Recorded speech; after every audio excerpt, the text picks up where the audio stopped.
TIM foi fundada em 1986 e surgiu da necessidade de um grupo de fabricantes de aparelhos a gás terem um laboratório que realizasse ensaios aos seus produtos. Então surgiu em 1986 o laboratório de Queima. Posteriormente o CATI foi crescendo para outras áreas, outros laboratórios, na área dos brinquedos, produtos da construção, aparelhos a gás, equipamentos sob pressão. Temos também um conjunto de laboratórios acreditados. Só um minuto, que eu não sei porque é que isto não está a aparecer aqui. Assim fica melhor. Portanto, temos também um conjunto tanto de laboratórios que realizam calibrações na área da metrologia dimensional, temperaturas, pressões. Prestamos ainda apoio às empresas nas áreas de ambiente, higiene e segurança, sustentabilidade e higiene e segurança, qualidade, acho que ainda não disse, e na área de segurança de máquinas, o departamento onde eu estou,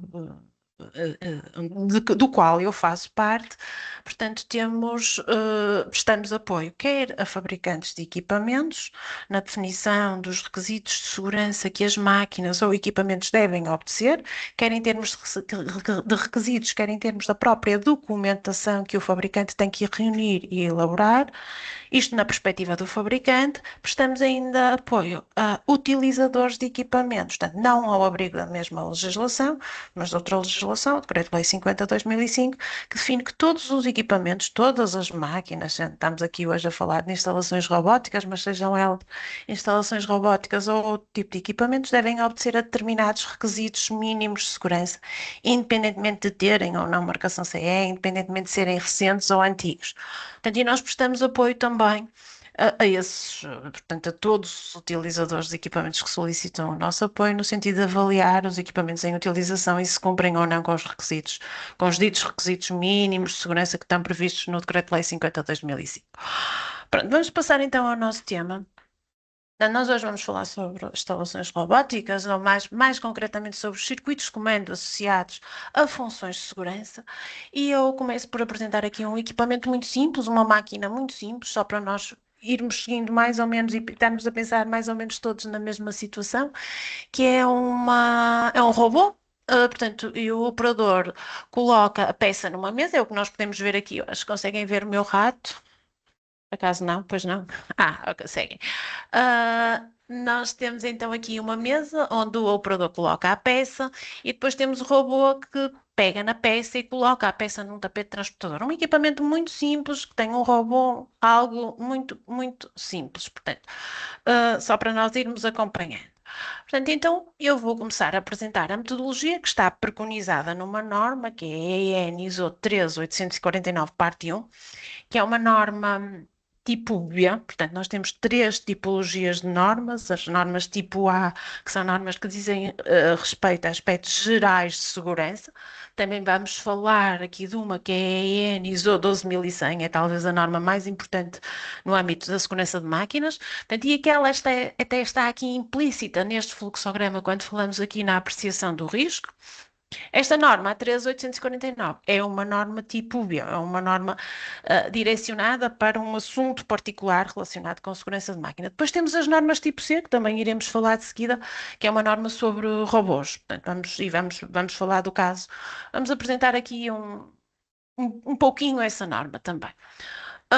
Portanto, então olhando aqui para este fluxograma, quando nós definimos um equipamento, quando nós temos intenção de fabricar um equipamento, seja ele uma instalação robótica ou outro, portanto, o primeiro ponto que nós temos que fazer é determinar os limites de utilização. O que é que eu pretendo com o meu equipamento? O que é que eu pretendo que ele faça? Quanto tempo é que eu pretendo que eu estimo que eu quero que ele dure? Portanto, eu pretendo um equipamento que vá funcionar durante 2 anos ou durante 20 ou 30 anos. Hoje em dia cada vez é menos comum. Mas pronto, eu tenho que definir isso à partida, em termos de utilização, de tempo de espaço. Eu quero um equipamento que me vá ocupar esta sala ou algo, ou pode ocupar uma instalação fabril. Portanto, tudo isso tem que ser definido, é o primeiro ponto. Depois, olhando aqui para o nosso fluxograma, que está aqui dentro desta caixa aqui mais pequena, que é a análise de risco, o ponto seguinte é identificar os perigos. Este é talvez o ponto mais importante quando nós implementamos segurança de máquinas. A norma que eu vos falei há pouco, a EN ISO 12100, define-nos e dá-nos bastantes orientações para este processo de identificação dos perigos. Portanto, é talvez o ponto mais importante. Porquê? Porque se nós identificarmos todos os perigos, podemos até nem adotar a melhor solução. Mas se o identificarmos, ele está lá identificado. Portanto, alguma medida foi tomada. O problema é quando nós não identificamos esse perigo. Se nós não identificamos o perigo, mais tarde ou mais cedo ele dá origem a um risco que poderá causar um acidente. Portanto, o ideal é nós perdermos aqui algum tempo, portanto, o ideal não é, está mesmo na legislação, e está mesmo e em todas as normas de referência, portanto, é obrigatório perdermos aqui algum tempo a identificar todos os perigos versus riscos que o nosso equipamento vai ter, de forma a tomar medidas e de forma a que esses riscos fiquem significativamente reduzidos. Depois vamos estimar o risco. Portanto, eu determinei os limites, identifiquei todos os perigos e vou estimar o risco. Tenho que ver se o risco for alto, se estiver ali no vermelho, nós vamos ver já aqui de seguida uma matriz de identificação dos perigos, riscos. Se for alto, nós temos que de facto tomar medidas para que o risco seja reduzido a um nível aceitável. Pronto, se o risco foi efetivamente reduzido, ok, o processo termina. Se não foi, tal como estava a dizer, se o risco estiver ali no amarelo, vermelho, eu tenho que adotar medidas para reduzir o risco. E depois eu tenho vários tipos de medidas. Eu tenho medidas que não dependem do circuito de comando ou outras medidas que dependem do circuito de comando. Vou-vos dar um exemplo. Nós temos a nossa instalação robótica e eu posso decidir colocar em redor do robô proteções fixas. Proteções fixas não têm qualquer elemento que dependa do circuito de comando. Portanto, tem que ter determinadas características em termos de altura, se for em malha, a dimensão da malha. Portanto, tem que, obviamente, obedecer a determinadas características, mas não dependem do circuito de comando.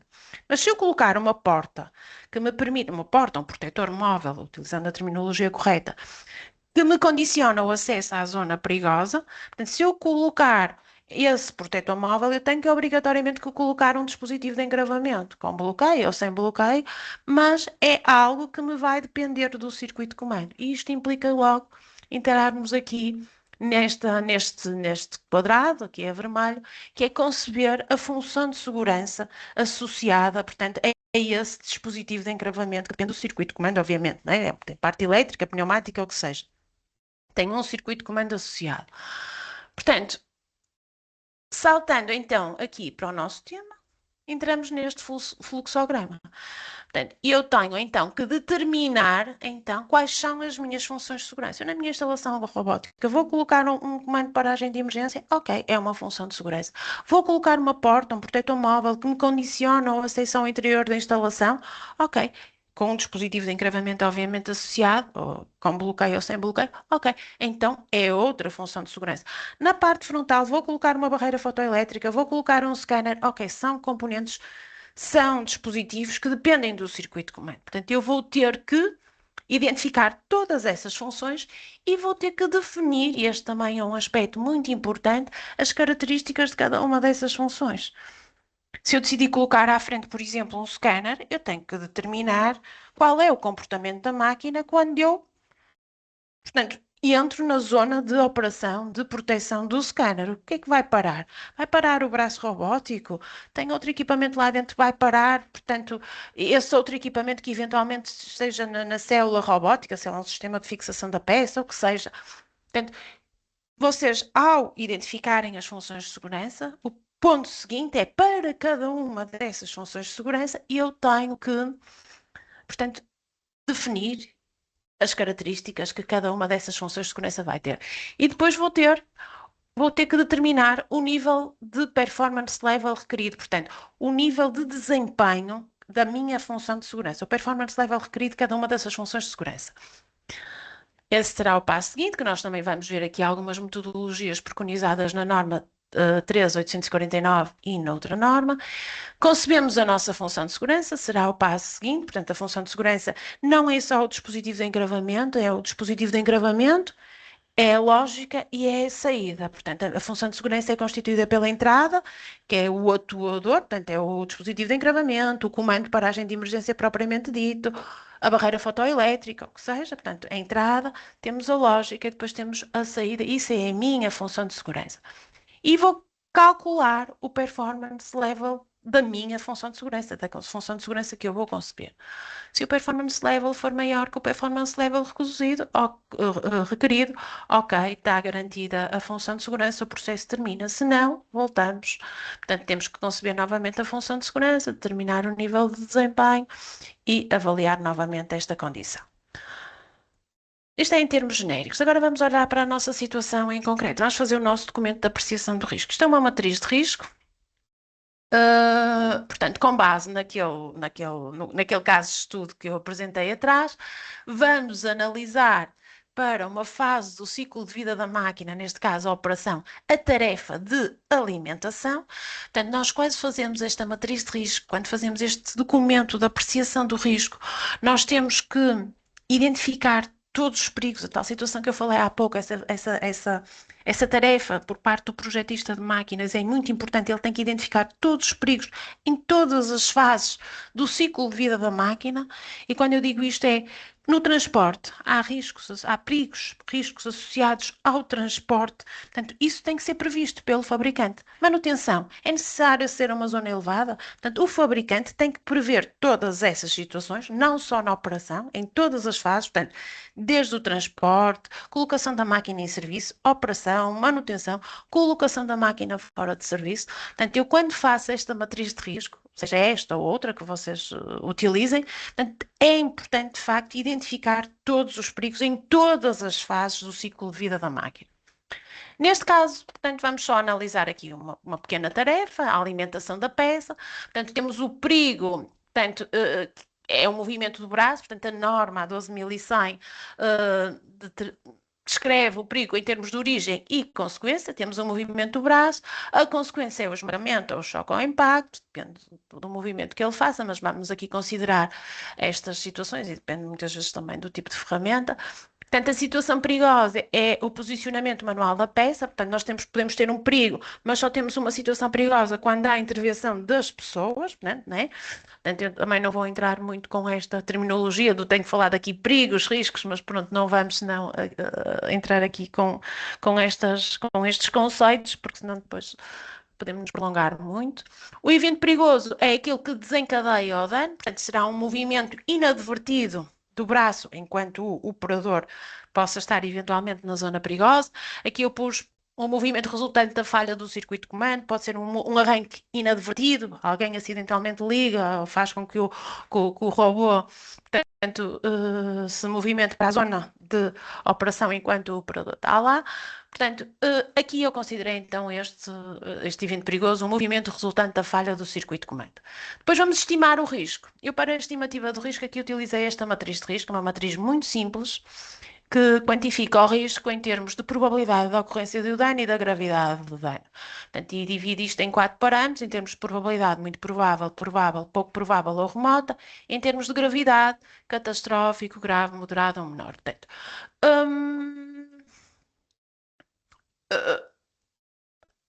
a minha avaliação, isto é sempre, tem aqui algum critério de subjetividade, obviamente, em termos de probabilidade. Portanto, o operador está lá, ele vai lá todos os ciclos alimentar a peça com alguma frequência.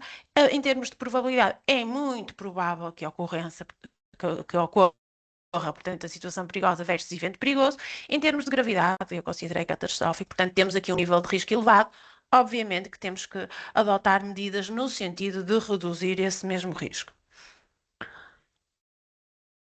Isto aqui não sei porque não dá a passar para o slide seguinte, mas já vai passar. Ok, eu propus aqui duas soluções para reduzir o risco. Portanto, uma primeira solução, temos aqui a nossa instalação, portanto, isto é a cinza, aqui temos o robô, aqui o tapete transportador, aqui a zona vermelho, aqui o número 6 é a mesa, temos aqui o operador e eu pus aqui um dispositivo de proteção como medida, um scanner. Portanto, este scanner, aqui é uma primeira solução, que tem 3 zonas. Eu, por exemplo, posso definir que na zona Z, quando o operador entra na zona perigosa, por exemplo, o robô é só sinalizado, portanto, é o operador que está a entrar numa zona perigosa. Se ele entrar aqui na zona rosa, poderemos pôr como comportamento da máquina, por exemplo, o robô comutar a velocidade. entrar em modo velocidade lenta, e se entrar aqui na zona vermelha, de facto o robô tem que parar. Pronto, isto pode ser uma possível solução, existirão outras. Portanto, o projetista é que define e vai ter que avaliar se essa solução é ou não suficiente para reduzir o risco a um nível aceitável. Hum, o que é que eu vos queria dizer mais? Pronto, ok.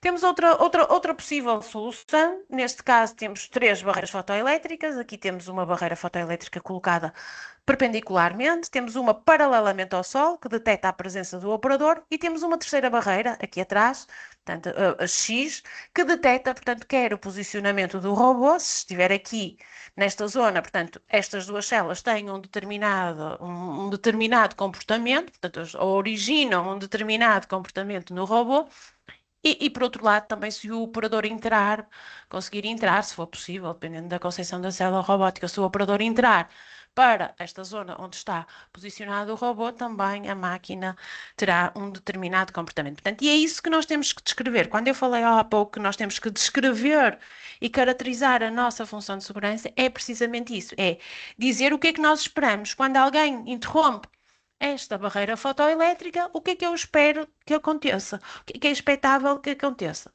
Portanto, para além portanto, de definir o que é expectável que aconteça, eu tenho que determinar também um nível de segurança que eu tenho, nível de desempenho requerido que eu quero para essa função de segurança. Portanto, uma medida para reduzir o risco, portanto, aqui pode ser a solução A ou a solução B, pronto, vocês depois o projetista é que terá que definir e faz novamente uma estimativa depois da solução estar devidamente especificada, faz novamente uma estimativa do risco e devemos chegar aqui a um nível de risco aceitável, neste caso, diminuímos aqui a probabilidade de ocorrência e vamos conseguir um nível de risco baixo. Eu chamo a atenção aqui só mais um aspecto, aqui na matriz de risco, que é importante que nós tenhamos presente, é que quando nós concebemos esta matriz de risco, nós vamos construir toda a documentação que vai fazer parte do processo técnico. Porque eu aqui não é só descrever a solução, eu aqui vou descrever a solução, eu tenho que ter um desenho dessa solução, eu tenho que ter o cálculo das distâncias de segurança, se implicar essa solução, implicar o cálculo das distâncias de segurança, eu tenho que ter o cálculo do performance level requerido, eu tenho que ter o cálculo do performance level que realmente foi atingido com a minha função de segurança. Portanto, eu aqui, ao descrever a solução, tenho que dizer tudo aquilo, no fundo, a descrição da solução, eu descrevo aqui, eu remeto para toda a documentação que depois vai fazer parte do processo técnico de fabrico, que também perante a lei, perante a legislação, atualmente ainda está em vigor a Diretiva Máquinas, é obrigatório, portanto, é obrigatório antes de colocarem a marcação CE e, obviamente, a máquina entrar no mercado. Pronto, vamos então agora determinar o performance level requerido para a minha função de segurança, seja ela o comando de paragem de emergência, ou vamos analisar a situação que vimos há pouco, a alimentação da máquina, não é? O operador coloca a peça na zona perigosa, na zona onde o robô também vai estar. Portanto, e vamos utilizar aqui dois métodos. Vamos começar pela 13849, parte 1, que tem este fluxograma e que nos avalia a situação perigosa em termos de gravidade da lesão, ligeira e grave, em termos de frequência, o tempo de exposição, raramente ou muito frequente, e em termos de possibilidade de evitar o perigo, que é possível ou pouco possível. E com isto vamos seguindo aqui os caminhos e vamos chegar a um dos 5 níveis, o A, o B, o C, o D e o E. Eu penso que isto deve ser mais ou menos conhecido por parte dos intervenientes, sendo que o E, portanto, é utilizado para um nível de risco elevado e o A para um nível de risco reduzido. Quase nunca vejo funções de segurança que atinjam o performance level A. Mas pronto, vamos então analisar a nossa situação, que vimos há pouco, em termos de gravidade da lesão. Eu acho que aqui não há dúvidas, a lesão, se de facto a pessoa estiver na zona perigosa e o braço do robô, portanto, se deslocar para essa zona perigosa, a lesão muito provavelmente será grave, portanto, foi isso que eu fiz. Quantifiquei aqui, fui aqui para o S2. Em termos de frequência, o tempo de exposição ao perigo aqui muitas vezes é mais difícil nós avaliarmos. A norma dá-nos algumas orientações, eu vou partilhar aqui com vocês.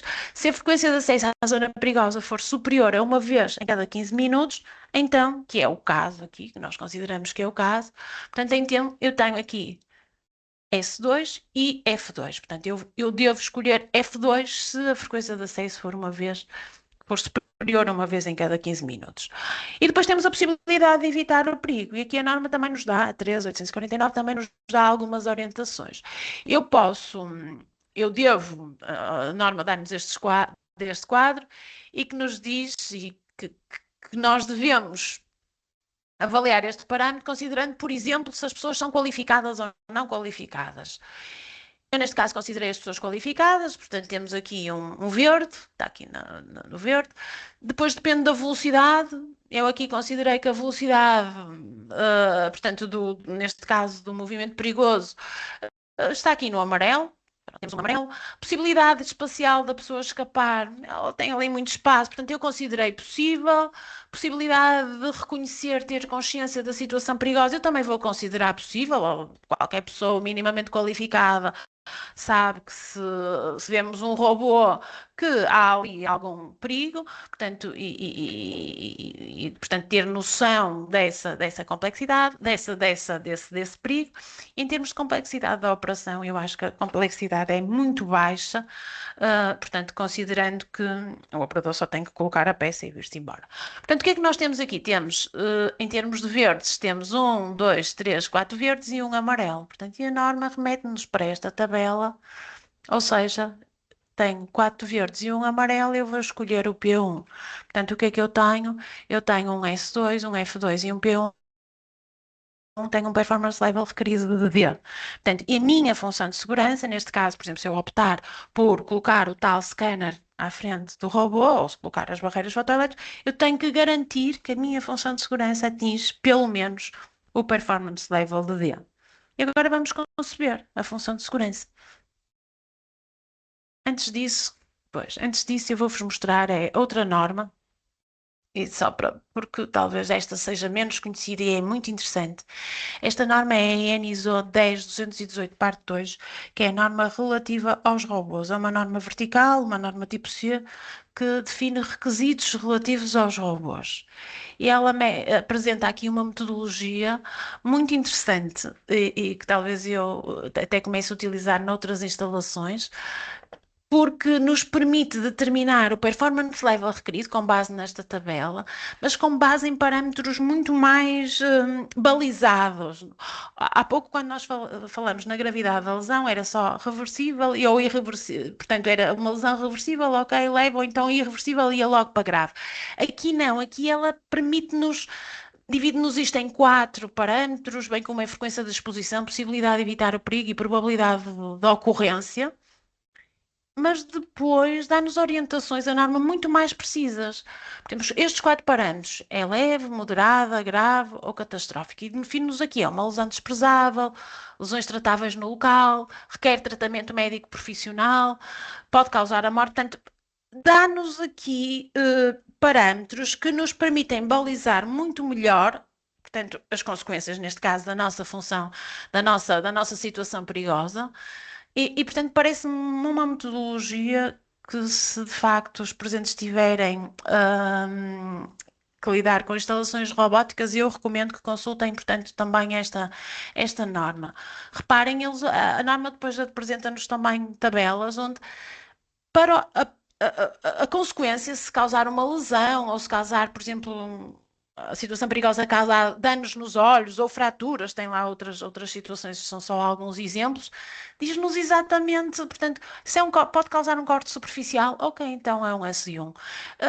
Já se for uma lesão nos olhos, pode haver uma perda parcial da visão, ok, então temos aqui uma lesão grave. Portanto, é muito interessante a metodologia, muito pormenorizada, e, portanto, permite-nos balizar muito bem, neste caso, a gravidade da lesão, e para os outros parâmetros também a norma nos dá orientações, tendo dados, dá-nos orientações bastante precisas, pormenorizadas, para nós calcularmos quer a frequência da exposição, quer a probabilidade ou possibilidade da ocorrência do evento perigoso e a probabilidade de evitar o dano.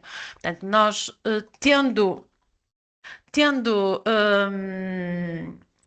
os parâmetros, conhecendo os parâmetros, conseguimos, portanto, balizar e determinar o performance level requerido com muito mais certeza e muito mais confiança, ou uma maior confiança. Ok, Vamos então conceber a nossa função de segurança. Neste momento nós temos um performance level requerido de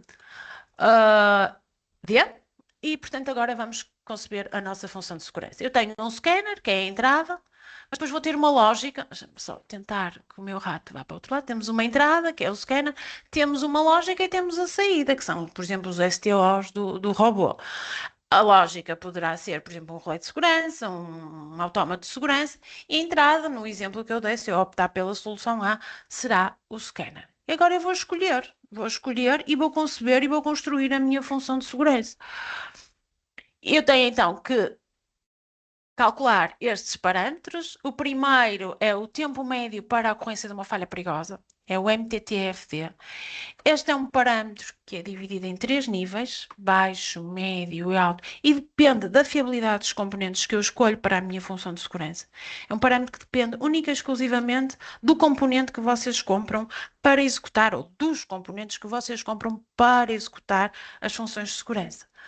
Portanto, eu tenho aqui dois exemplos. Neste caso é um dispositivo de engravamento. Imaginem que vocês querem colocar então uma porta, um protetor móvel que acede à zona perigosa, à zona de movimentação do robô. Eu vou escolher o dispositivo de engravamento. Eu posso escolher, por exemplo, um deste género ou um deste género. E vou ver as características, e eu pus aqui um print das características relacionadas com a segurança, e este, se eu escolher este, eu, no máximo, com este dispositivo, consigo atingir um performance level, no máximo, de D. De C, desculpem. Com este já consigo ir até ao D. Portanto, temos que ter algum cuidado na seleção dos componentes que escolhemos para executar a nossa função de segurança. E eles, obviamente, os fabricantes desses mesmos componentes devem nos disponibilizar as características relacionadas com a segurança, que depois nos vão permitir calcular o tal performance level. Temos outro exemplo, que é uma barreira fotoelétrica. Elas são exatamente iguais. Em termos de resolução, altura, aparentemente são iguais, mas as características, e obviamente o preço também, as características delas são completamente diferentes. A de cima é uma barreira tipo 4 e a de baixo é uma barreira tipo 2. Tem, portanto, características completamente diferentes. Eu com esta consigo atingir um performance level C e com esta já consigo, com a de cima, portanto, consigo atingir um performance level de E. Portanto, temos que ter algum cuidado, não é só garantir que cumpre a função, mas tem que ter características do ponto de vista da segurança, e os fabricantes têm que disponibilizar essas características que depois nos permitam calcular os performance levels que eu quero para atingir o performance level, portanto, de segurança, o requerido. Depois temos a nossa função de segurança, não é? Tem que ir ao mercado, escolher o scanner, o relé, o que seja, e as próprias características do robô.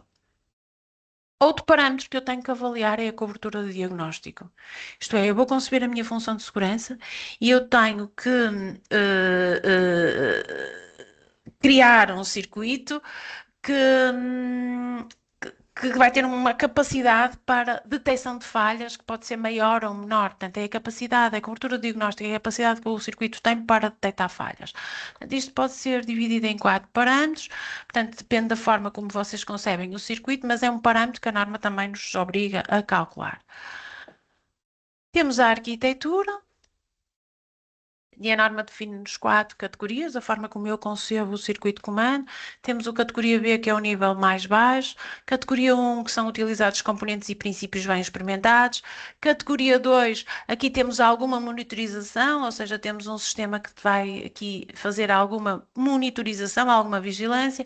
Categoria 3, temos um circuito redundante, temos dois canais a executar a mesma função e há alguma monitorização. E o circuito de categoria 4 é o nível mais alto de segurança. Temos um circuito redundante com monitorização de falhas. Portanto, a diferença entre a categoria 3 e a categoria 4, a categoria 3 é que algumas falhas não são detectadas, a categoria 4, todas as falhas são detectadas. Portanto, na categoria 3, a acumulação de falhas pode levar à perda da função de segurança, passo que na categoria 4, em princípio, todas as falhas são detectadas e, como tal, é o nível mais alto de segurança. Por último, temos as falhas de causa comum, também é um parâmetro que nós temos que avaliar quando fazemos a determinação do PL. O que é isto das falhas de causa comum? No fundo, a norma também nos dá algumas orientações para calcular isto, mas se eu utilizar a mesma tecnologia para executar uma determinada função, quando eu tenho dois canais, sobre o efeito de um determinado evento que possa causar o dano, se eu utilizar a mesma tecnologia sobre o efeito do mesmo evento, de um evento, portanto, as duas podem falhar. Se eu usar tecnologias diferentes, é o que nós vemos aqui, uma lâmpada de incandescente e outra de halogénio, sobre um determinado evento, uma pode falhar, mas a outra garante a função de segurança. Portanto, isto é todo, portanto, interessante garantir e prevenir e dotar o circuito com falhas, que minimize as falhas de causa comum. Pronto, posto isto e concebida a nossa função de segurança, eu vou terminar o PL. A norma dá-nos este gráfico, portanto, consoante eu tenho um circuito de categoria, por exemplo, 3, tenho uma cobertura de diagnóstico, por exemplo, média, e tenho um MTT FD alto, eu consigo atingir um performance level de E. Portanto, é só olharmos aqui para o gráfico, consoante o circuito que nós concebemos e as características dos componentes que dele fazem parte, eu consigo, através deste gráfico, ou do de baixo, são gráficos que estão previstos na norma 3849, portanto, eu consigo determinar o performance level da minha função de segurança. E tenho que garantir, obviamente, tal como nós vimos num dos primeiros fluxogramas, que esse performance level é maior que o performance level requerido. Portanto, eu tinha dito que o nosso performance level requerido para aquela função de segurança, onde nós determinamos que seria de D. Portanto, eu aqui, quando concebi a minha função, eu tenho que atingir no mínimo o D. Ou D ou o E. Portanto, se não conseguir esse valor, então eu tenho que novamente recondicionar o meu circuito de forma a garantir o performance level requerido que eu quero para a minha função de segurança. Tendo atingido, ok, então vamos à validação. A validação é o último passo, deve ser feita, obviamente, por uma equipa independente, portanto, as pessoas, o grupo que concebeu, portanto, a função de segurança deve ser diferente do grupo que agora vai validar a função de segurança. Deve existir um plano de validação devidamente estruturado, definindo quais os métodos de análise, quais os métodos de teste que vão ser seguidos, que vão ser realizados de forma a validar a função de segurança implementada. Este processo é um processo também iterativo. Este fluxograma também é copiado da norma, da 3849, portanto, é algo que também, por vezes, é moroso, portanto, validar cada uma das funções de segurança que foram implementadas na máquina. Estamos a falar aqui de 2 ou 3, mas por vezes as máquinas são bastante mais complexas e, portanto, este processo nem sempre é simples. Para terminar, e mesmo para terminar, portanto, eu falei aqui bastante sobre a 13849, mas existe outra norma que fala sobre os circuitos de comando, que é a EC 62061. Portanto, que é uma norma que também pode ser aplicada em instalações robóticas. Não fala em performance level, fala em SEAL. Portanto, há uma correspondência entre os performance level e o SEAL, entre os PL e o SEAL. Portanto, os performance level, como nós vimos, são 5 níveis, o SEAL são 3. Esta norma é normalmente utilizada em instalações mais complexas. Eu pessoalmente não a conheço bem, mas pronto, ficam com este input também. O objetivo também, eu penso que no futuro será unir, portanto, estas duas normas e criar uma só. Portanto, vamos ver, tem sido desenvolvido algum trabalho nesse sentido, mas atualmente ainda existem os dois documentos. E pronto, eu dou por terminada a minha intervenção. Estou disponível para clarificar alguma dúvida que eventualmente surja. Sei que foi assim um pouco exaustivo, pelo que depois também, ou agora ou depois, estarei disponível para clarificar todas as questões. Muito obrigada. Se houver alguma questão.